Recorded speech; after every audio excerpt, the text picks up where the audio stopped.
কিছু উকি দেয়, পালাবো না বলে পালায় গেছে, আসি বলে আসে না। কিন্তু আমরা তো ফাঁসির দড়ি নিয়ে দাঁড়ায় আছে, তাই না? মানে ফাঁসি উনি আসলে তো আমাদের মানে ওই দিন ঈদের দিন হবে, উনি আসবে, ওনাদের ফাঁসি দেবো, আমরা ঈদ উদযাপন করব। তো আসুক, আপনি আসেন, হাসিনার উদ্দেশ্যে বলবো যে আপনি আসেন, আমরা ফাঁসির দড়ি নিয়ে আপনাকে ফাঁসি দেওয়ার জন্য প্রস্তুত আছি। আপনি আসি বলে পালাবো না বলে পালান নাই, আসি বলে আসেন না, এরকম ধোঁকা আপনার নেতাকর্মীদের দিয়েন না।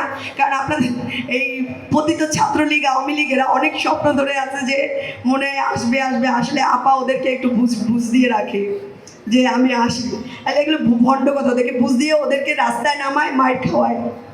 তো ছাত্রলীগ রাস্তাঘাটে নামলে সেটাকে আপনাদের প্রতিহত করতে হবে, আওয়ামী লীগ রাস্তাঘাটে নামলে প্রতিহত করতে হবে, এটাও মাথায় রাখেন। আর আপনারা ব্রাহ্মণবাড়িয়া মানুষ তো অনেক সাহসী মানুষ। AKS অর্জন করলো গিনেস ওয়ার্ল্ড রেকর্ডস।